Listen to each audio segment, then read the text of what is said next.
ఓం నమో భగవతే వాసుదేవాయ. ఈరోజు వీడియో వచ్చేసి పేరెంట్స్ పిల్లలకి మొబైల్ ఇచ్చినప్పుడు ఇలా అబ్జర్వ్ చేస్తుండాలి. తల్లి తండ్రి స్టూడెంట్ మొబైల్ ఏం చూస్తున్నాడు ఏం చేస్తున్నాడు అని మీరు ఇలా అబ్జర్వ్ చేస్తే పిల్లల్ని అశ్లీల బారిన పడకుండా మనం కాపాడవచ్చు. ఒక రిఫరెన్స్ ఆర్టికల్ తీసుకొని ఇన్ఫర్మేషన్ తీసుకొని మీకు ఎక్స్ప్లెయిన్ చేస్తున్నాను. మన పిల్లల్ని అశ్లీల బారిన పడకుండా ఎలా కాపాడుకోవాలో నేను చెప్తాను. ఒకవేళ మీరు ఇలా అబ్జర్వ్ చేయకుంటే ఎన్ని ఘోరాలు జరుగుతాయో సమాజంలో, పిల్లల వలన ఎన్ని ఘోరాలు జరుగుతాయో మనం డిస్కస్ చేద్దాం. ఒక రీసెంట్గా ఇదంతా నేనంతా ఎక్స్పర్ట్ చెప్పిన మాటలు అవన్నీ ఎగ్జాంపుల్స్ తీసుకొని మీకు ఎక్స్ప్లెయిన్ చేస్తున్నా. ఒక ఇష్యూ ఏం జరిగిందంటే, ఇద్దరు మైనర్లు కలిసి ఒక బాలుని పైన లైంగిక దాడి జరిపితే వాళ్ళ తండ్రి కంప్లైంట్ ఇస్తే ఈ ఇద్దరు పిల్లలు ఎవరైతే దాడి చేశారో ఇద్దరు పిల్లల మొబైల్, అంటే వాళ్ళ దగ్గర మొబైల్ లేదు, వాళ్ళ ఫాదర్ మొబైల్ కూడా క్రాస్ చెక్ చేశారనమాట. వాళ్ళ ఫాదర్ మొబైల్ తీస్తే అందులో అన్ని అశ్లీల వీడియోలు చూస్తున్నారని అర్థమైందనమాట. ఆ పిల్లలు ఎప్పుడు ఆ వీడియోలు చూడడము, వాళ్ళతో డిస్కస్ చేసి ఆ పిల్లగాని మీద లైంగిక దాడి జరిగిందంట. ఏ క్లాస్ ఈ అబ్బాయి? 7th class. చిన్న పిల్లాడు 7th క్లాస్ పిల్లగానికి ఇటువంటి ఆలోచనలు రావడానికి కారణం ఏంటి? మొబైల్ ఇవ్వడమే. మొబైల్ ఇచ్చి ఏం చేస్తున్నారు ఏం చూస్తున్నారని అబ్జర్వ్ చేయకపోవడమే. ఇంకొక ఎగ్జాంపుల్, యాక్చువల్లీ ఇంత చిన్న పిల్లలకి మొబైల్ ఇస్తే వాళ్ళకి ఎలా అంటే వాళ్ళు స్టార్టింగ్ గేమ్స్, తర్వాత షార్ట్స్, రీల్స్ అని చూస్తుంటారు మామూలుగా. దాంతోపాటు ఈ అశ్లీల వీడియోలు కనిపించేసరికి జరుగుతుంది మిస్టేక్ అంతే. కాబట్టి మనం మొబైల్స్ ఇవ్వద్దు. ఇచ్చాము అని అంటే ఏం చేస్తున్నారో అబ్జర్వ్ చేయాలి పేరెంట్స్గా. ఇంకొకటి, పేరెంట్స్ ఏం చేస్తారంటే, పేరెంట్స్ వైపున పెద్ద మిస్టేక్ ఏంటంటే, పిల్లల్ని కంట్రోల్ చేయడానికి లేదా సైలెన్స్ ఒక దగ్గర కూర్చోట్టడానికి వాళ్ళకి మొబైల్ ఇస్తారు. ఈ జియో వచ్చినప్పటి నుండి ఫుల్ అన్లిమిటెడ్ డేటా కదా. సో వాళ్ళు ఏం చేస్తున్నారో 2 hours 3 hours ఆ మొబైల్ ఏం చూస్తున్నారో వీళ్ళు అబ్జర్వ్ చేయరు. పేరెంట్స్ పనిలో పేరెంట్స్ పడిపోతారు. సో ఇది చాలా పెద్ద తప్పు జరుగుతుంది ఇక్కడ. రెండోది ఏంటంటే, అసలు వీళ్ళు ఎక్కడ చూస్తారు? కొద్దిమంది పేరెంట్స్ ఆర్గ్యుమెంట్ ఏంటంటే, సార్ ఎక్కడ చూస్తారు, ఇంట్లో ఉన్నప్పుడు ఎప్పుడు చూసినా హోంవర్క్ అని ప్రిపేర్ అవుతూ ఉంటారు, మేము ఏదో ఎమర్జెన్సీ అవసరపడుతుందని మొబైల్ ఇస్తాము, స్కూల్ దగ్గర కాలేజ్ దగ్గర ఎలా చూస్తారని పేరెంట్స్ అనుకుంటున్నారు. నేను యాజ్ ఏ ఫ్యాకల్టీ చెప్తున్నా, ఓకే, డిఫరెంట్ ఇన్స్టిట్యూషన్స్లో వర్క్ చేసి IIT NEET ఫ్యాకల్టీగా వర్క్ చేసి చెప్తున్నా. నేను అబ్జర్వ్ చేసేది ఇక్కడ పోలీసులు తర్వాత సైకాలజిస్టులు చెప్పేది ఏంటి అంటే, స్కూల్ కాలేజెస్లో బ్రేక్ టైంలో చూస్తారు.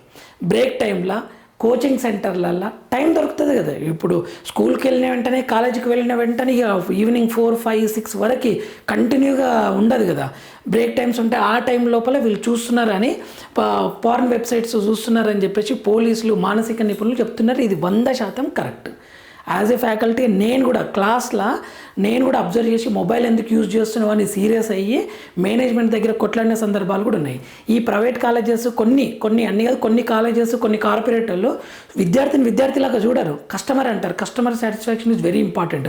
ఆ పిల్లల్ని ఏమనొద్దు సార్, ఈ స్టూడెంట్ని ఏమనొద్దు, లేదా వాళ్ళ పేరెంట్ గొడవ పడతారు. ఆల్రెడీ మన కాలేజ్ ఫీజు వచ్చేసి ఒక్కొక్క 2-3 లక్షలు కడుతున్నారు. ఇది జరిగేది బ్యాక్ ఎండ్లో. యాజ్ ఏ ఫ్యాకల్టీగా నాకు మాత్రం లాఠీ తీసుకొని ఒక్కొక్కరిని కొట్టాలని అనిపిస్తుంది. కానీ ఇక్కడ పేరెంట్సే మేజర్. ఇటువంటి గొడవల్ల పేరెంట్స్ వచ్చి మా పిల్లల్ని మేమే కొట్టము, మీరెవరు సార్ కొడతారు? అందరు పేరెంట్స్ కాదు, కొద్దిమంది పేరెంట్స్ మా పిల్లల్ని మేమే కొట్టము, మీరెందుకు కొడతారు, మీరెందుకు తిడతారు అని చెప్పేసి ఫ్యాకల్టీకి అగెనిస్ట్ అవుతారు, మేనేజ్మెంట్కి కంప్లైంట్ ఇవ్వడం జరుగుతుంది. సో ఇటువంటి పేరెంట్స్ యొక్క పిల్లలే సైకోలు అవుతారు. ఆ పేరెంట్స్కి ఆ పిల్లలు ఎలా కనిపిస్తారు అంటే చాలా చిన్నగా కనిపిస్తారు, వాళ్ళు అతను తప్పు చేయరు కదా అనిపిస్తుంది. యాజ్ ఎ ఫ్యాకల్టీకి అర్థమవుతుంటుంది క్లియర్గా, అరే చిన్న పిల్లలు అనుకుంటున్నారు వాడు చేసేటివేమో అన్ని తీవ్రవాది పనులు, మొత్తం సైకోలాగా బిహేవ్ చేస్తున్నాడు, ఇది కూడా అర్థం చేసుకోరని మేము చెప్పడానికి ప్రయత్నిస్తే రివర్స్ అయ్యి ఆ పిల్లలే మొత్తం సర్వనాశనం అవుతారు, సమాజాన్ని కూడా నాశనం చేస్తారు. దీనికి కారణం చిన్నపిల్లలని కాదు, పేరెంట్ స్ట్రిక్ట్గా ఉండకపోవడమే. ఇంకొకటి, 12-15 సంవత్సరాల ఏజ్లో హార్మోన్స్ ప్రభావం చాలా ఎక్కువ ఉంటుంది పిల్లల మీద. ఈ దృశ్యాలు అల్లకల్లోలం చేస్తాయి. ఇటువంటి అశ్లీల వీడియోలు చూస్తే అల్లకల్లోలం చేస్తాయి. మొత్తం సమాజానికే సర్వనాశనం జరుగుతుంది. కాబట్టి చాలా జాగ్రత్తగా స్ట్రిక్ట్గా ఉండాలి. ఇంకొక పాయింట్ వైజ్గా చెప్తున్నా, ఇక్కడ ఎవరు గమనించినప్పుడే చూస్తారు. అందుకే పేరెంట్స్కి ఎవరైనా చెప్తే కూడా మా పిల్లలు అటువంటి వాళ్ళు కాదు, మా పిల్లలు చాలా మంచి వాళ్ళు, నేను ఎప్పుడు చూసినా ఏదో డౌట్ సెషన్ అని చూస్తుంటారు, ఆన్లైన్ క్లాసులని వింటుంటారని మీరు అంటారు. అంతేగాని నా పిల్లల చేష్టలు ఫ్యాకల్టీ కానీ బయట బాగా తెలుస్తుంది. ఇంకొకటి, మీరు అందుకే మొబైల్ ఇచ్చిన తర్వాత వాళ్ళు ఏమేమి చూసినారో మనకు ఆప్షన్స్ ఉంటాయి కదా, ఏమేమి చూసినారు ఎలా అనేది మీ అకౌంట్ ద్వారానే లింక్ ఉంటుంది కదా. సో హిస్టరీ చెక్ చేస్తే తెలుస్తుంది, అందులోపల హిస్టరీ ఉంటుంది. మనం ఒక 1 month క్రితం ఏం చూసినామో కూడా ఆ హిస్టరీ ఆప్షన్స్ అవి ఉంటాయి, వాటి చూస్తే మీకు తెలుస్తుంది క్లియర్గా. నెక్స్ట్, తెలుగు స్టేట్లో 50 కంప్లైంట్స్ వస్తాయి ఇటువంటి ఇష్యూలల్లో 50 కంప్లైంట్లు వస్తే అందులో 70% మైనర్వే ఉంటాయంట, చిన్నపిల్లలే, మైనర్ కంప్లైంట్సే ఉంటాయన్నమాట. ఇంకొక ఎగ్జాంపుల్, ఒక ఫ్యామిలీలో ఏమైందంటే ఒక స్టూడెంట్ ఇంటికి రాగానే తలుపులు మూసుకొని నేను చదువుకుంటున్నా, ఆన్లైన్ క్లాసులు వింటున్నా, నేను హోంవర్క్ చేసుకుంటున్నా అనేది ఎవ్రీడే. ఇక ఒంటరిగా ఉండేదన్నమాట. ఆ పేరెంట్ కూడా డౌట్ రాదారు, ఎప్పుడు చూసినా చదువుకుంటా అంటాడు, డిస్టర్బ్ కావద్దని డోర్లు మూసుకుంటున్నాడేమో అని వాళ్ళ పేరెంట్స్ వాళ్ళ పనిలో వాళ్ళు ఉన్నారు. ఒకరోజు వాళ్ళ ఫాదర్కి ఆ ఫోన్ చూస్తే అశ్లీల వీడియోలు, ఫోటోలు చూస్తున్నాడని అర్థమైంది ఆ పిల్లలకి. అర్థమయ్యి ఇంత చిన్న ఏజ్లో ఈ పిల్లగాడు ఏంది ఇలా చేస్తున్నాడని సైకాలజిస్ట్ దగ్గర తీసుకెళ్తా అంటే వాడు అరిచి గోల చేసి రచ్చ చేశాడనమాట. చేసి లాస్ట్కి సైకాలజిస్ట్ దగ్గర కౌన్సిలింగ్ ఇప్పిస్తే వాడికి 4 months తర్వాత కానీ సెట్ కాలేడు, అంతవరకు పిచ్చిగా చేశాడనమాట. దానికి కారణం ఎవరు? మొబైల్ అంటే ఏమంటారు, ఈ సోషల్ మీడియానే. దీన్ని ఎంత మంచి యూజ్ చేసుకోవాలో అంత సర్వనాశనం కూడా చేస్తుంది అది. ఇంత చిన్నపిల్లలకి పేరెంట్స్ అబ్జర్వేషన్ అనేది ఖచ్చితంగా ఉండాలి. నెక్స్ట్ ఇంకొక పాయింట్ వచ్చేసి డేంజర్. ఇంకొక ఎగ్జాంపుల్, పిల్లల్ని స్కూల్కి తీసుకే వెహికల్స్ ఉంటాయి, కాలేజ్కి తీసుకునే వెహికల్స్ ఉంటాయి. ఓకే, ఏదైనా వెహికల్ ఉంటుంది కదా, ఆ వెహికల్ డ్రైవర్స్ ఏం చేశారంటే 6th class అమ్మాయి, ఒక వెహికల్ డ్రైవర్ 6th class బాలిక చిన్న పాపకి అశ్లీల వీడియోలు చూపించి అఘాయిత్యం చేసి బెదిరించాడంట. ఈ విషయం ఎవరికైనా చెప్తే చంపేస్తా నిన్ను అని. మనం పేపర్లో కూడా చూస్తుంటాం ఇవన్నీ. అవన్నీ చూసే ఇది అందరికీ రీచ్ కావాలి, పేరెంట్స్కి అవగాహన రావాలనే ఈ వీడియో చేస్తున్నా. సో బెదిరిస్తే ఆ పాప ఏమనలేదు. తీరా ఒకరోజు కడుపు నొస్తుందని చెప్పి బాధపడుతుంటే హాస్పిటల్కి తీసుకెళ్తే అప్పుడు అర్థమైంది పేరెంట్స్కి ఎవరు ఇది జరిగిందని చెప్పేసి అర్థమైంది. సర్వనాశనమైంది అప్పటికే.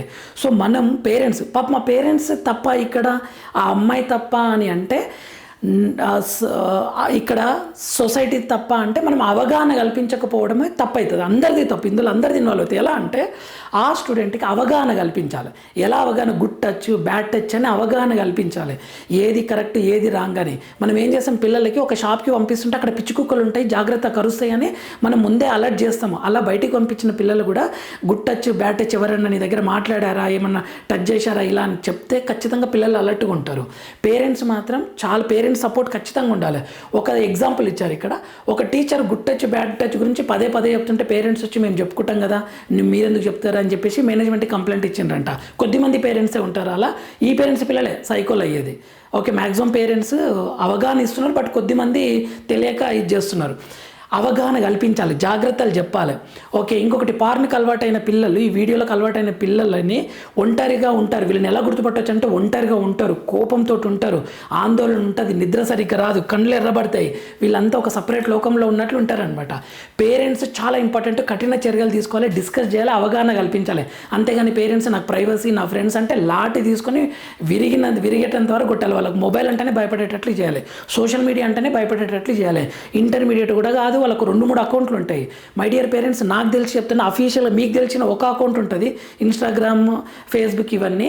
మీకు తెలియకుండా ఇంకొక అకౌంట్ ఉంటుంది వేరే పేర్లతోటి, వేరే పిక్స్ తోటి. ఒకసారి చూడండి. నెక్స్ట్, పేరెంట్స్కి పిల్లలు చిన్నవాళ్ళే. పేరెంట్స్కి ఎప్పుడైనా పిల్లలు చిన్నగా కనిపిస్తారు, కానీ సమాజంకి అలా కాదు కదా. సమాజంలో గుడ్ పీపుల్ ఉంటారు, బ్యాడ్ పీపుల్ ఉంటారు, రాక్షసులు ఉంటారు, పిచ్చోళ్ళు ఉంటారు. చిన్న పిల్లల్ని చంపేయాలని కూడా చూస్తూ ఉంటారనమాట. ఈ అవగాహన మనం ఖచ్చితంగా పిల్లలకి కల్పించాలి. ఒకవేళ మీరు ఎమర్జెన్సీ ఇవ్వాల్సి వస్తే మొబైల్ ఏమి ఇచ్చారు, ఏం చూస్తున్నారు, ఎందుకు చూస్తున్నారు, మీ ప్రజెన్స్లోనే ఇది అబ్జర్వ్ చేయాలి. అంతేగాని మొబైల్ ఇచ్చి సరే చదువుకో అని చెప్పేసి మీ పనిలో పడొద్దు మై డియర్ పేరెంట్స్. అండ్ ఇక్కడ no mobile, no social media, no privacy. ఎవరన్నా ప్రైవసీ అది ఇదని స్టూడెంట్స్ మీ పిల్లలు అంటే మాత్రం వాళ్ళని లాటి విరిగేటట్లు కొట్టాల్సిందే. అప్పుడు భయపడి సెట్ అవుతారు వాళ్ళు. సమాజానికి మంచి జరుగుతుంది, పిల్లలు కూడా మంచి జరుగుతుంది, మీకు కూడా మంచిగా ఉంటారు.